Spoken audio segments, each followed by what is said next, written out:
Voilà, donc là je me suis rapproché de la digue dont je te parlais. La digue fatale, la digue meurtrière, du moins pour le cargo dont je vous ai parlé, qui il y a 5 ou 6 ans, là nous sommes en 2019, hein, donc il y a quelques années, seulement, qui a fait naufrage ici. Voilà, donc ce cargo long de 100 mètres, ce qui aujourd'hui on peut dire est petit pour un cargo, mais est en soi déjà un gros navire. Hein, puisqu'un cargo de 100 mètres c'est déjà quelques milliers de tonnes de marchandises embarquées et suivant donc la constitution du navire, c'est 1500 à 2000 voire 3000 tonnes d'acier. Donc c'est déjà important. Et eh bien c'est exactement là-bas où tu vois donc l'écume au bout de la jetée, enfin de la digue, que s'est échoué, qui est venu se planter le cargo, carrément, à cheval dessus. Alors là, tu vois donc déjà les grosses déferlantes, hein, déjà de belles vagues qui se forment alors que c'est beau temps, hein, que la mer est vraiment calme, que l'océan est vraiment calme. Sur le littoral aujourd'hui, le littoral basque. Et lors de ce naufrage, eh bien c'était tempête, du moins un coup de vent assez fort. Mais c'était pas la grosse tempête. C'était on va dire une houle qui était un résidu de fortes tempêtes, d'hiver, oui, mais qui venait de très loin, hein, de très loin de l'Atlantique Nord. Et donc cette grosse houle eh bien, a été fatale, donc suite à la panne machine du navire, qui très vite a dérivé, donc non maître de sa manœuvre, et en plus il était léger, sans cargaison, c'est pour ça qu'avec le vent la houle il a dérivé aussi vite, et donc ce qui lui a été fatal. Malgré la rapidité de l'intervention des remorqueurs portuaires, hein, qui sont venus, je crois qu'il y en avait au moins un à son secours, qui lui-même s'était mis en danger vu l'état de la grosse mer, eh bien n'a pas empêché donc le pire de se produire pour le navire. Voilà, donc il est venu se planter au bout de cette digue, et si tu regardes donc il y a eu de nombreuses vidéos, hein, sur ce naufrage, tant il a été à la fois facile à filmer et spectaculaire. Et donc sur l'une de ces vidéos, eh bien, on entend un craquement, voilà, un craquement à la fois sec et fort, un peu comme une explosion. Et en fait c'est le craquement du navire qui s'est cassé en deux, carrément. Voilà. Cassé en deux. Donc il y a la partie avant qui est venue s'échouer derrière la digue sur la plage, qui elle est restée entière. Et la partie arrière, eh bien, qui a vite fait de couler au bout de la digue. Donc il y a toute la partie du château, un château arrière, c'est-à-dire la zone puis les machines, hein, c'est-à-dire les zones les zones névralgiques du navire, hein, tant pour la machine que la passerelle, et puis la partie logement, hein, les locaux de vie de l'équipage, eh bien, a rapidement coulé, et donc s'est disloqué, et même le lendemain et les jours qui ont suivi, eh bien, il ne restait plus rien d'apparent, puisque tout avait coulé. Et contrairement à l'avant qui est resté, on pourrait dire, intact, donc en se posant sur la plage, eh bien l'arrière a été complètement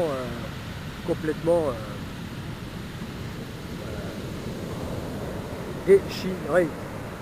Et oui, il n'y a rien de pire pour un navire que de se planter sur des cailloux. Voilà. C'est comme se planter enfin, sur des cailloux, en plus quand la mer est forte. C'est comme, est grosse, c'est comme se planter sur des dents.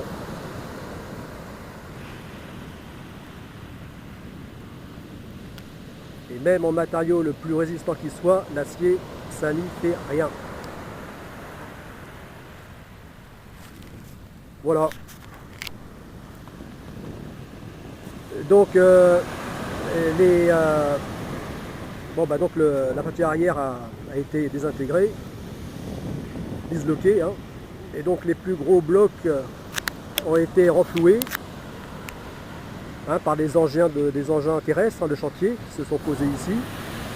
Donc là, les semaines et les mois qu'on suivi, eh bien, il y a eu une noria de bulldozers et de camions pour embarquer ces centaines, voire 1000 ou 2000 tonnes d'acier, de ce qui restait de la carcasse, de la structure, de la carlingue. Et voilà. Donc ça a été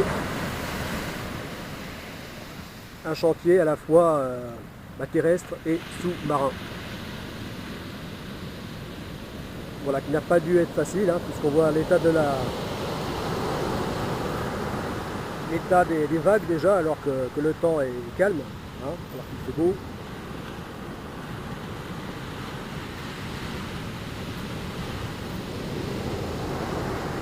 Voilà. Donc un chantier pour nettoyer le site de l'épave. Voilà, pour nettoyer le site de l'épave qui, surtout la partie arrière qui est la polluante, hein, puisque c'est là qu'il y a les citernes. Donc pour un cargo de 100 mètres, c'est plusieurs centaines de tonnes de gasoil qui sont embarqués, hein, de fuel.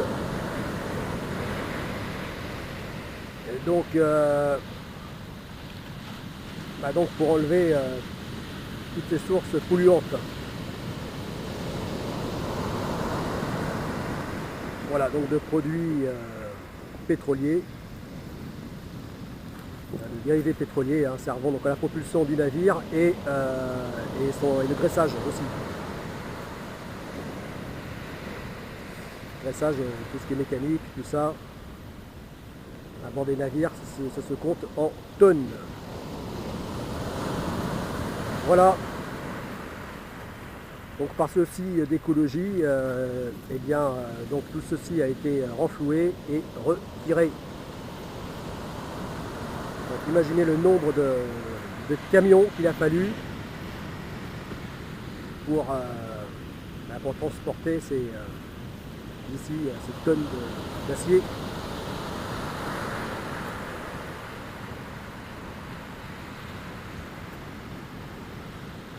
Voilà, donc là ça a été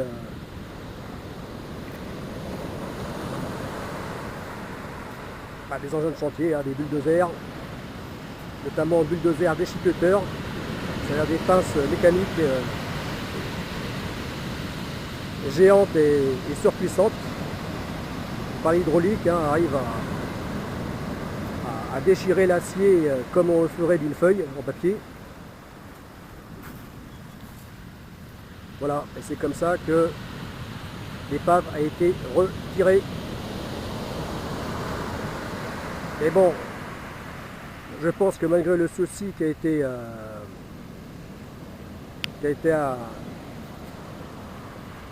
apporté au fait de retirer l'épave, à mon avis, forcément, il doit rester pas mal de kilos, hein, même de tonnes d'acier, de résidus, de restes dans le sable.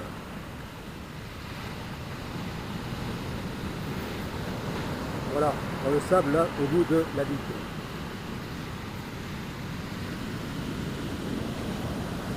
Voilà. Et pour ce qui est de la partie avant, alors ça a été beaucoup plus simple. Eh bien, elle a pu être remorquée. Ce qui en général, pour des navires reposant sur du sable, ne pose pas trop de problèmes. Du moins,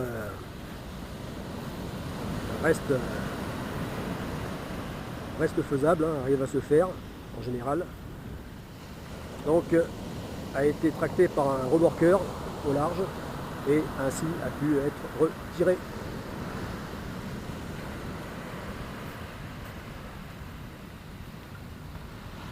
Voilà. Alors là, quand on voit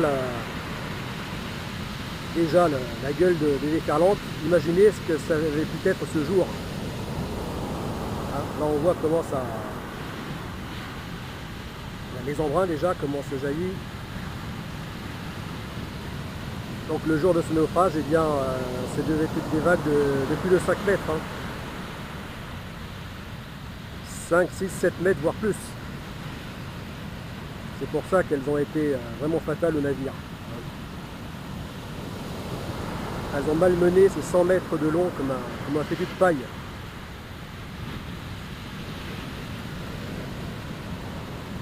Et par contre, l'équipage a pu être secouru. Voilà, l'équipage, grâce aux moyens de plus efficaces, de sauvetage en mer, qu'est l'hélicoptère, qui est le véritable Saint-Bernard des mers. Voilà. Comme pour la montagne, la haute montagne, la montagne, l'hélicoptère est sans doute le mode de sauvetage le plus efficace. Voilà, donc grâce à l'hélicoptère, eh bien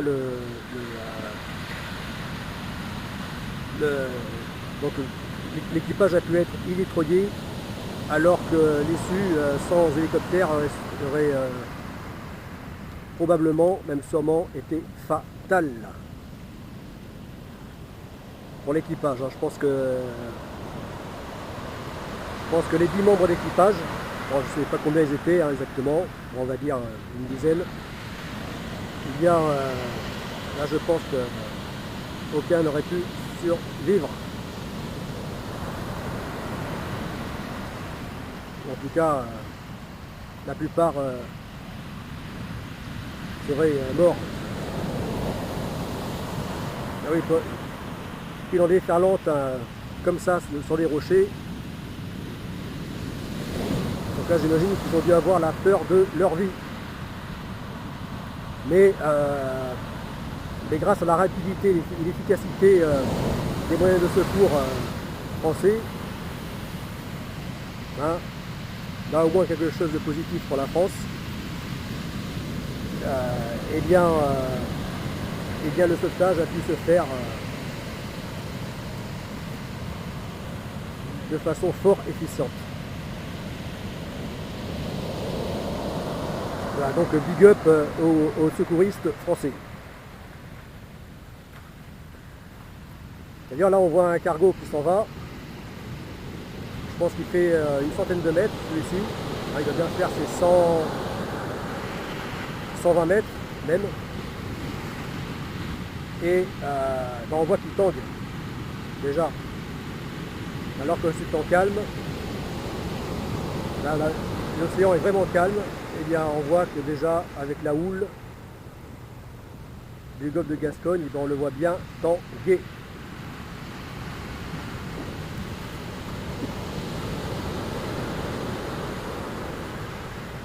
Voilà, on voit même qu'il fume noir.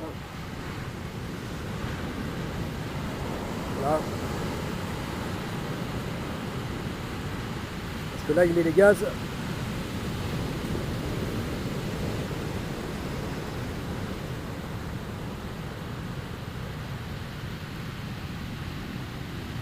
Là il faut de la puissance pour franchir la passe. La houle est probablement le courant qui l'accompagne.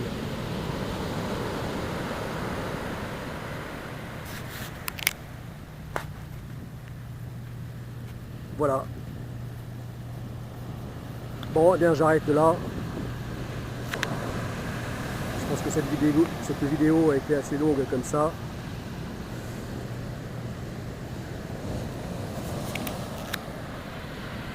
Et en tout cas, elle a eu le mérite de montrer le lieu de ce naufrage, dont les images ont fait le tour du monde, tant il a été bien filmé de façon spectaculaire. A plus!